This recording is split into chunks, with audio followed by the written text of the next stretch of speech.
Welcome to clear WBPSC ইংলিশের second class আজকে আমরা নেব।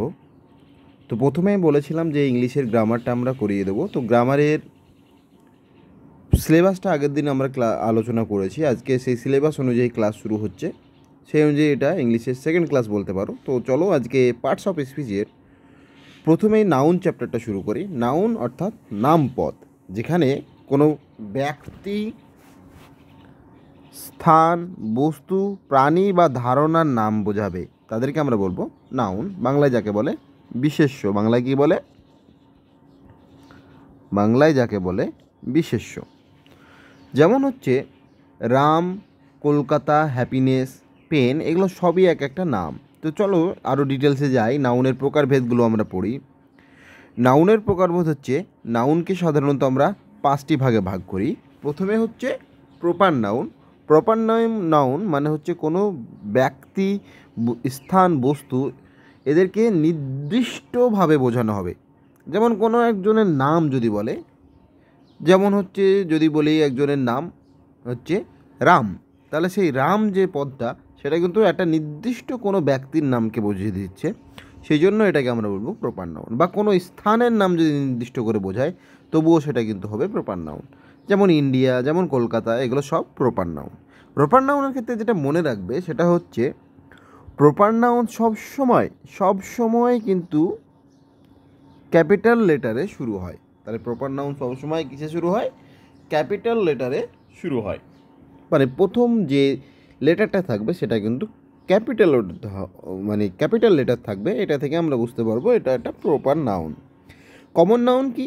কমন নাউন প্রপার নাউন মানে যেখানে একজনকে নির্দিষ্ট করে বোঝানো হচ্ছিল, এবার নির্দিষ্টভাবে বোঝানো হবে না, কোনো সাধারণ ব্যক্তি বা বস্তুর নাম বোঝানো হবে। যেমন এর আগে বলছিলাম যে কলকাতা। কলকাতা কি? কলকাতা হচ্ছে একটা সিটি।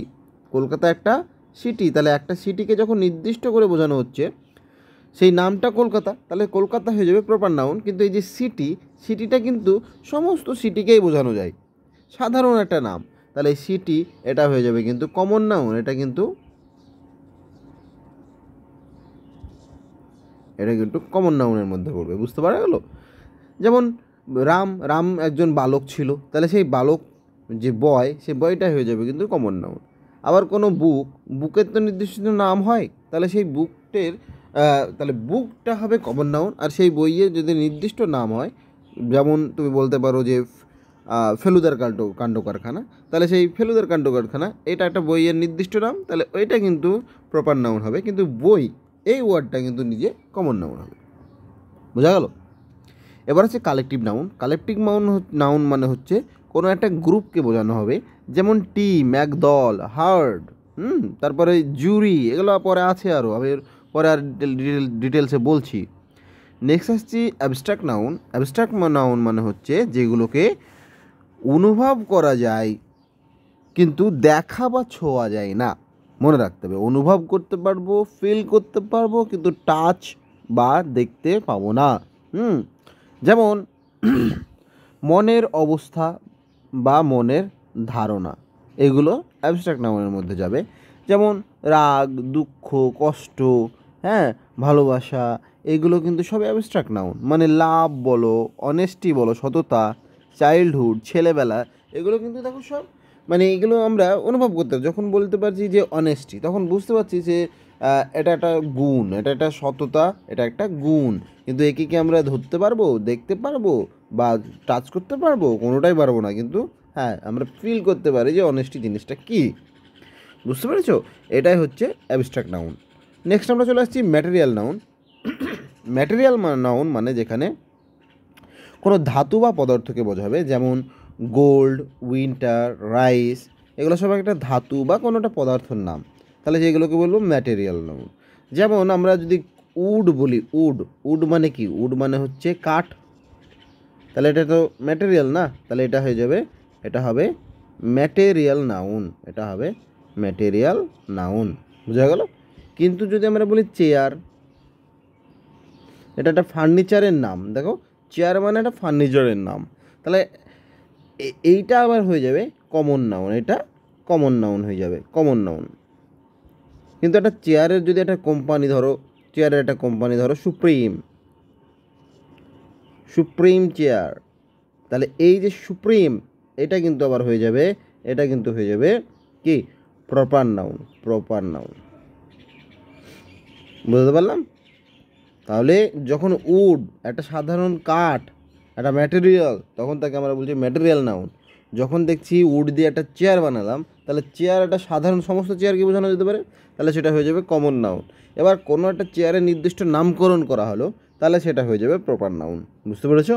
এইভাবেই নাউনের প্রত্যেকটা পার্ট কিন্তু, এই 5টা পার্ট আমরা বুঝিয়ে দিলাম, আশা করি বুঝতে পেরেছো।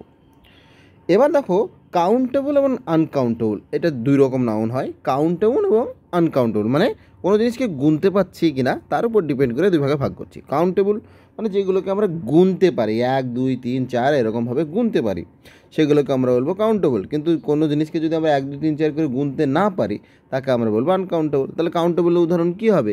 যেমন বয়, যেমন বয়েজ, অ্যাপল, অ্যাপেলস। মানে আমরা দেখো কাউন্টেবলের কিন্তু আমরা সিঙ্গুলার প্লুরাল পাচ্ছি, ঠিক আছে, আর আসছি পরে এগুলো। আর আনকাউন্টেবল মানে যেগুলোকে গোনা যায় না কিন্তু মাপা যায়। দেখো মাপা যায় কিন্তু গোনা যায় না, মাপা যায় এবং গোনা যায় না, এটা কীরকম? মানে তুমি ধরো চাল কিনতে গেছো, হ্যাঁ, তো বা লবণ কিনতে গেছো, তাহলে এই যে সল্ট, তাহলে সল্ট, এই সল্ট কিন্তু আমরা মাপতে পারি যে 1 কেজি 2 কেজি এটা মাপতে পারি। কিন্তু আমরা কি কখনো লবণের দানাগুলোকে 1টা 2টো 1 2 করে গুনতে পারবো? পারবো না। তাহলে এই যে সল্ট, এটা কী হয়ে যাবে? এটা আনকাউন্টেবল হয়ে যাবে। যেমন মাথার চুল যদি আমরা বলি, মাথার চুল, হ্যাঁ, তো মাথার চুল এটা কি আমরা গুনতে পারি? দেখো তুমি বলছো যে না স্যার আমরা তো চুল গুনতে পারি 1 2 করে, দেখো ওটা আমরা গুনি, কিন্তু সাধারণভাবে যদি আমরা বলি যে তার মাথায় অনেক বেশি চুল আছে, তাহলে এই যে চুল, তাহলে এই চুলটা সাধারণত আমরা গুনি না, এটা কিন্তু আনকাউন্টেবলের মধ্যে পড়বে। বুঝতে পারলাম? তাহলে কাউন্টেবল আনকাউন্টেবলও আমরা কিন্তু বুঝে গেলাম। এবার আসি কম্পাউন্ড নাউন। কম্পাউন্ড নাউন এটা কিছুই না যখন 2টো বা তার বেশি শব্দ মিলে একটা নাউন তৈরি করে। যেমন তুমি দেখো মাদার ইন ল, তাই না? Mother in law, brother in law, father in law, হ্যাঁ, বাস স্টপ, এগুলো কি দেখো বাস আলাদা, বাস হচ্ছে আলাদা, স্টপ মানে যেখানে থামে, থামার জায়গা, তো 2টো আলাদা আলাদা শব্দ এটা মিলে কিন্তু একটা নাউন তৈরি করেছে। অর্থাৎ অর্থাৎ সেটা 2টো মিলে যখন একটা নাউন তৈরি করছে তাকে আমরা বলবো কম্পাউন্ড নাউন। বোঝা গেল? তাহলে আমরা নাউনের ভাগগুলো আমরা সমস্ত কিছু পড়লাম। এবার আমরা মোস্ট ইম্পর্ট্যান্ট একটা জায়গায় আসছি যেখান থেকে পরীক্ষায় তোমার প্রশ্ন আসবে, সেগুলো হচ্ছে নাউনের গুরুত্বপূর্ণ রুলস এবং তার ইউজেস। সেগুলো মানে নাউনের বিভিন্ন ইম্পর্ট্যান্ট নিয়মগুলো আমরা পড়বো, যে নিয়মগুলো থেকে কিন্তু পরীক্ষায় প্রশ্ন আসবে। দেখো নাউনের আমরা বিভিন্ন নিয়মগুলোর মধ্যে চলে আসি। প্রথম নিয়মটা কি বলছে?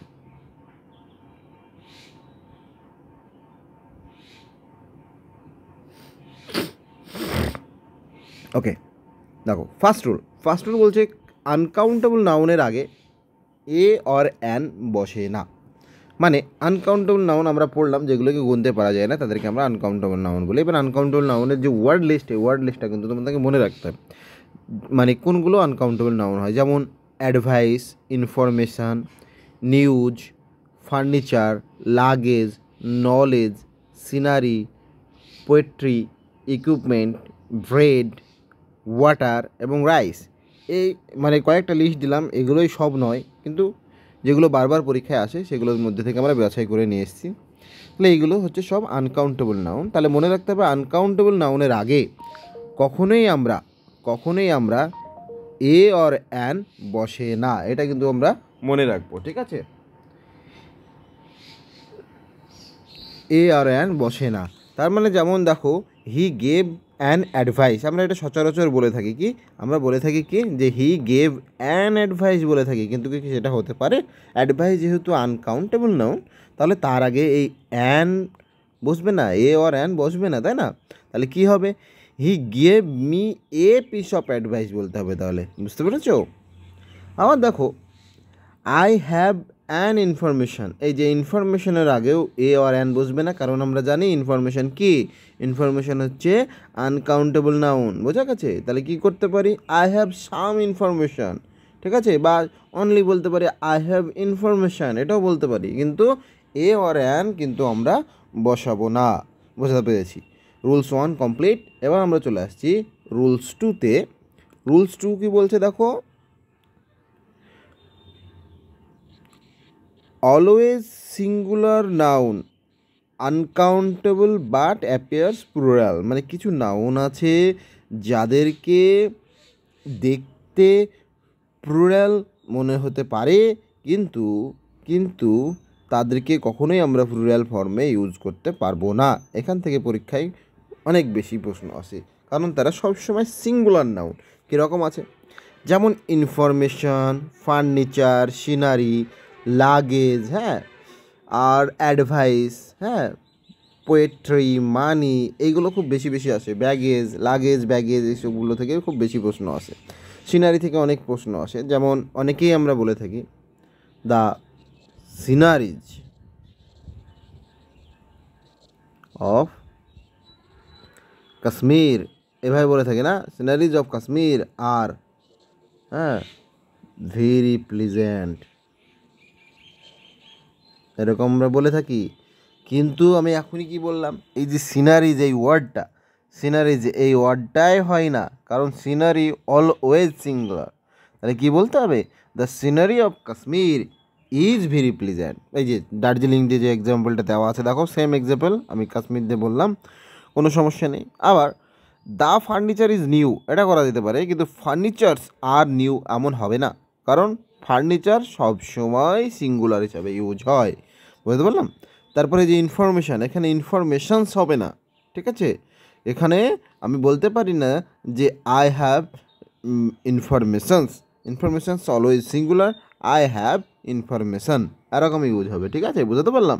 এ থেকে কিন্তু পরীক্ষায় প্রশ্ন আসবে, এটা কিন্তু আমি স্টার মার্ক দিয়ে দিলাম, এই পয়েন্টটা আমি কিন্তু স্টার মার্ক দিয়ে দিলাম। ওকে, নেক্সট চলে আসছি। নেক্সট দেখো, আর রুলস নাম্বার 3 যেখানে বলছে always plural noun always take plural verb. মানে এর আগেরটা বললাম কি, যে সবসময় সিঙ্গুলার নাউন হয়, সিঙ্গুলার নাউন হলে সিঙ্গুলার ভার্বও নেবে। এবার হচ্ছে কিছু ওয়ার্ড আছে যারা সবসময় প্লুরাল, এরা কিন্তু সিঙ্গুলার হয় না, অর্থাৎ এদের পরে কিন্তু সিঙ্গুলার ভার্ব বসে না। যেমন সিজার্স মানে কাঁচি, ট্রাউজার্স, প্যান্টস, জিন্স, স্পেকটেকলস চশমা, বাইনোকুলার্স, হ্যাঁ, টংস, পিলার, ক্লথস, এইগুলো দেখো সব, এগুলো কিন্তু সব প্লুরাল। কীভাবে মনে রাখবো, আমরা যদি একটা কাঁচি দেখো, কাঁচি সাধারণত এরকম হয় না, কাঁচি সাধারণত এরকম হয়। দেখো, যদি কাঁচিকে আমরা ঠিক মাঝ থেকে ভাগ করে দিই, এটা দুটো পার্টে ভাগ করতে পারছি। আবার তুমি যদি মনে করো এটা ট্রাউজার, তাহলে ট্রাউজার সাধারণত এরকম হয়, ট্রাউজার সাধারণত এরকম হয়। তাহলে এটাকে যদি আমরা মাঝ থেকে ভাগ করে দিই, দেখো এটা দুটো সেম জিনিসের অ্যাডিশন। আবার যদি তুমি মনে করো স্পেকটেকল চশমা, কীরকম হয়, চশমা সাধারণত এরকম হয় না, এরকম হয়। তো এটাকেও তাই, যদি আমরা সমান মাঝ ভাগে ভাগ করে দিই, তাহলে কিন্তু আমরা দুটো জিনিসের সমাহার পেতে পারি, বা দুটো জিনিস মিলে একটা জিনিস তৈরি করেছে। বাইনোকুলারও তাই, বাইনোকুলার মানে সেই যে দূরবীন টাইপসের যেগুলো হয় এরকম একটা, হ্যাঁ, তো সেটাও দেখো দুইয়ের বেশি জিনিস নিয়েই যুক্ত হচ্ছে।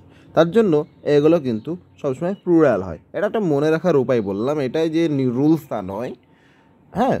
তাহলে ওয়ার্ডগুলো তোমাকে মনে রাখতে হবে, scissors, trousers, pant, jeans, spectacles, binoculars, হ্যাঁ।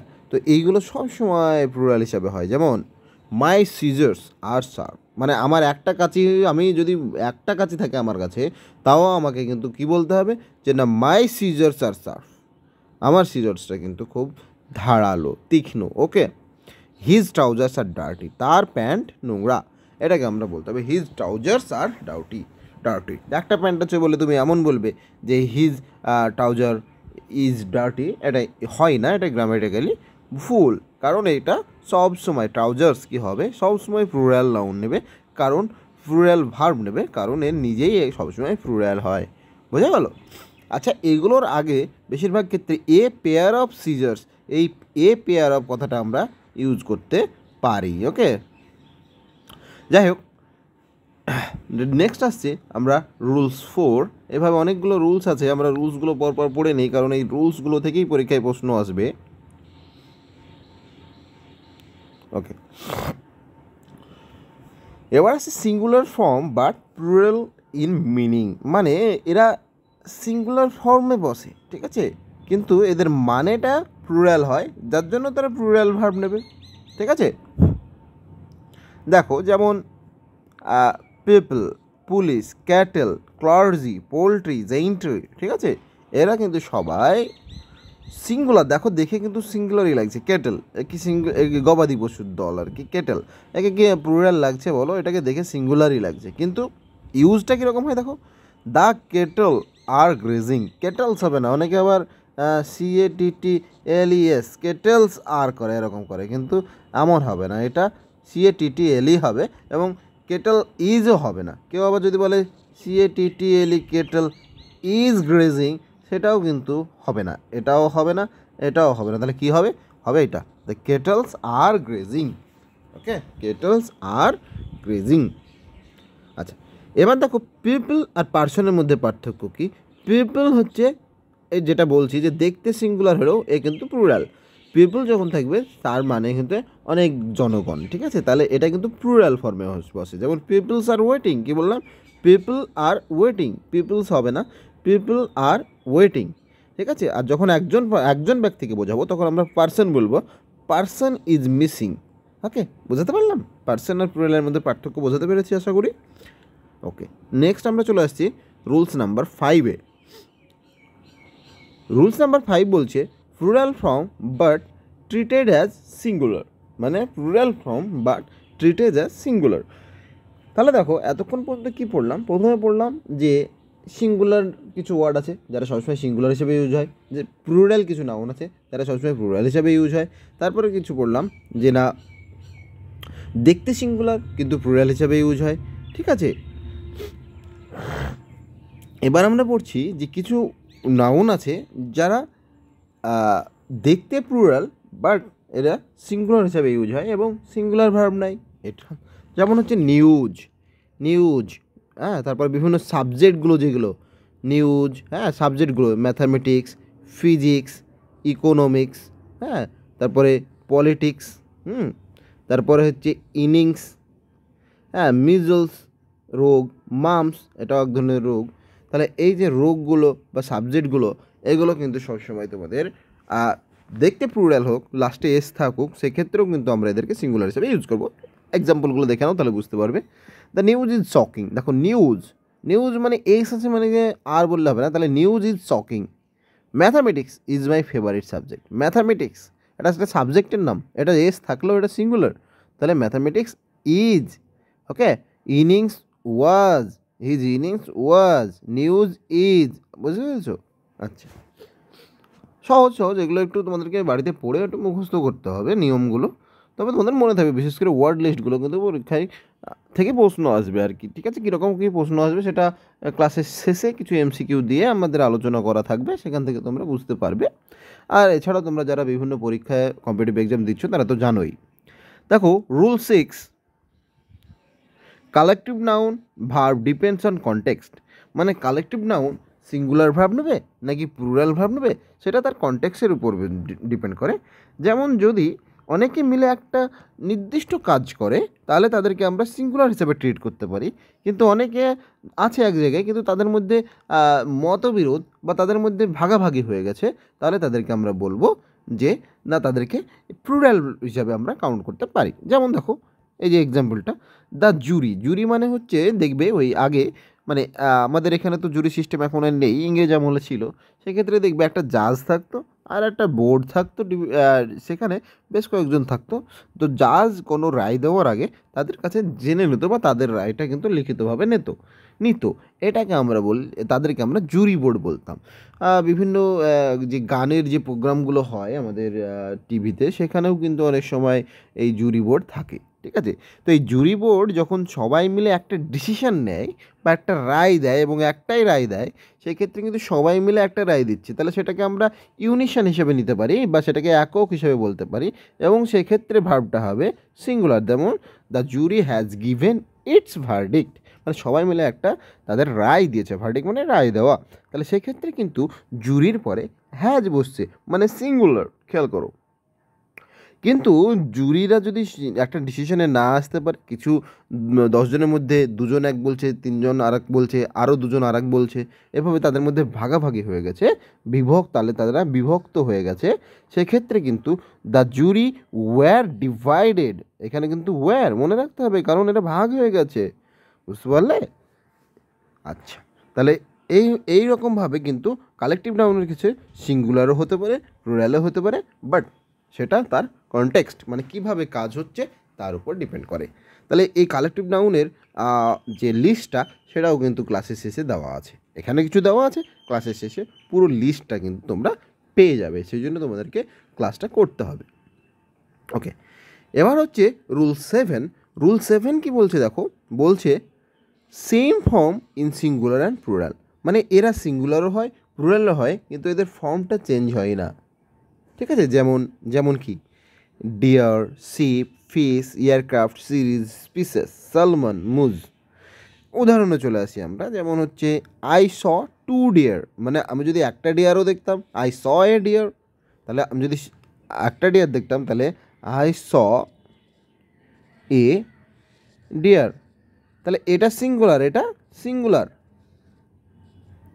আবার এই যে আই স 2 ডিয়ার, এটা কিন্তু প্লুরাল, তাহলে সিঙ্গুলার এবং প্লুরাল ফর্ম কিন্তু সেম, কিন্তু ব্যাপারটা হচ্ছে তারা আমাকে মানে দেখে বুঝতে হবে, দুজনকে বোঝালে সেটা প্লুরাল হিসেবে ইউজ হবে, যখন সিঙ্গুলারকে বোঝাবে তখন এ আছে মানে এটা সিঙ্গুলার, কিন্তু তাদের ফর্মটা চেঞ্জ হলো না, ডিয়ার্স থেকে ডিয়ার্স কিন্তু করলাম না, তো ডিয়ার্স থেকে ডিয়ার্স করলেই ভুল, এটা তো তোমাকে দেখতে হবে, এটাই তো নিয়ম। তারপরে হচ্ছে যেমন হচ্ছে ফিশ, তোমরা তো বলবো যে স্যার ফিশ থেকে তো ফিশেস হয়, ফিশ থেকে তো ফিশেস হয়। আচ্ছা, ফিশ প্লুরাল হয়, প্লুরাল সিঙ্গুলার দুটোই হয়, তো প্লুরাল ফিশ যখন প্লুরাল হিসাবে যাবে তখন একই প্রজাতির অনেকগুলো মাছ, একই প্রজাতির অনেক মাছ, একই প্রজাতির অনেক মাছ। যেমন যদি এক জায়গায় 10টা রুই মাছ থাকে, সেক্ষেত্রে আমরা ফিশেস করতে পারবো না, সেখানে প্লুরাল হলেও কিন্তু ফিশ হিসাবে ইউজ হবে। কিন্তু যদি আমরা ফিশেস প্লুরাল ইউজ করি, তাহলে সেখানে একাধিক প্রজাতি থাকবে, একাধিক প্রজাতি থাকবে। যেমন হয়তো সেখানে 5টা রুই আছে, তার সঙ্গে কাতলা আছে, তার সঙ্গে আরও মাছ আছে, তখন আমরা কিন্তু সেখানে ফিশেস ইউজ করব, ঠিক আছে? ওকে, তাহলে রুল 7 আমরা কমপ্লিট করলাম। এবার আসছি রুল 8। দেখো, compound noun pluralize the main word, মানে যদি একটা কম্পাউন্ড নাউন হয় সেখানে তো একাধিক ওয়ার্ড থাকে, একাধিক ওয়ার্ড মিলে যে নাউন হয় তাকে তো কম্পাউন্ড নাউন বলে, আজকে প্রথমেই বললাম।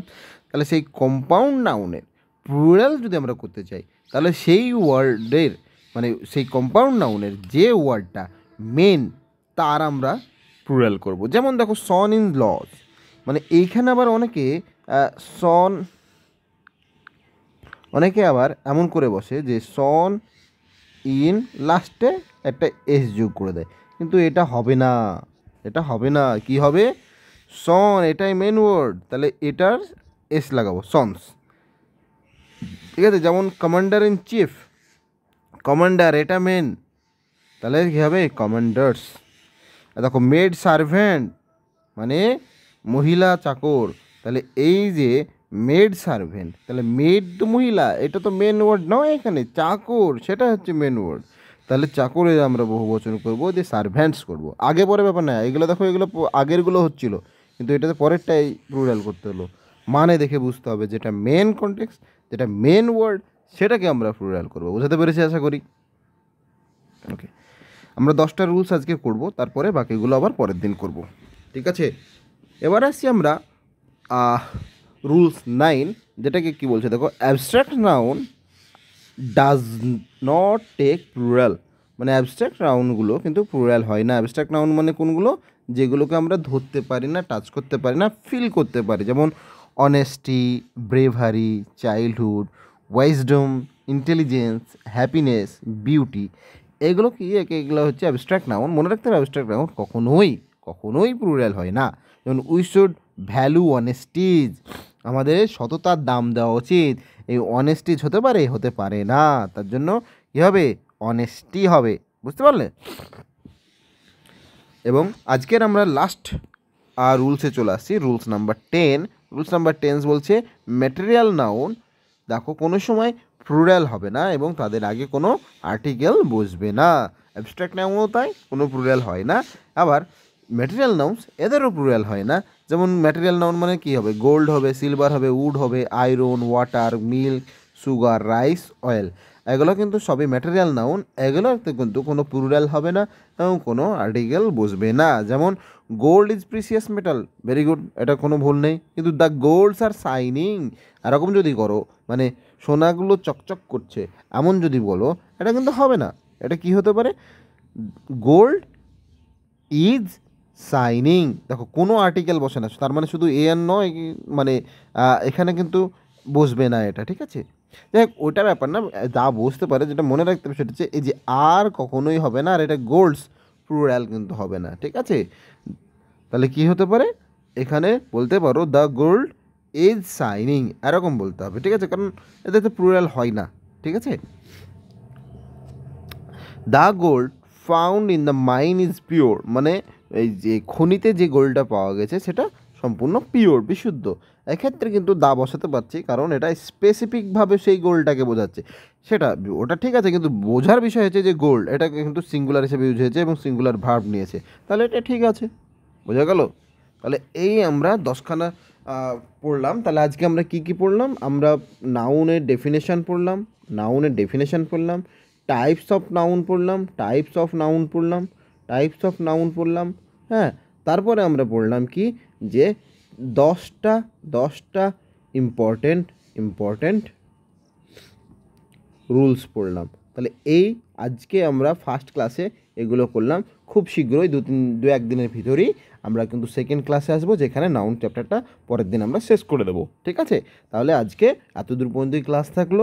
ক্লাস কেমন লাগলো তোমরা অবশ্যই কমেন্টে জানাও, আর যদি ভালো লাগে তবে তোমরা আমাকে জানালে সেক্ষেত্রে আমি এটা কন্টিনিউ করতে পারবো। আদারওয়াইজ তোমাদের যদি কোনো উপকারে না লাগে তাহলে তো আমার ক্লাস কন্টিনিউ করে কোনো লাভ নেই। এটা শুধুমাত্র স্কুলে যারা পড়ছো তাদেরও কাজে লাগবে, যারা কম্পিটিটিভ এক্সামের জন্য পড়ছো তাদেরও কাজে লাগবে, এছাড়াও যে গ্রুপ সি এবং গ্রুপ ডি এক্সামে যারা গ্রুপ সিতে বসছো তাদেরও কাজে লাগবে। সো সবার, স্কুল স্টুডেন্ট থেকে শুরু করে জব সিকার যারা আছো প্রত্যেকের কিন্তু এইগুলো কাজে লাগবে এবং এমনভাবে বোঝাচ্ছি আশা করি বুঝতে তোমাদের কোনো অসুবিধা হবে না। এবং খুব সুন্দর একটা নোটস, এটাও তোমরা পিডিএফটা তোমরা টেলিগ্রামে পেয়ে যাবে। তো চলো দেখা হচ্ছে পরের ভিডিওতে। ক্লাস কেমন লাগলো সেটা অবশ্যই জানিও।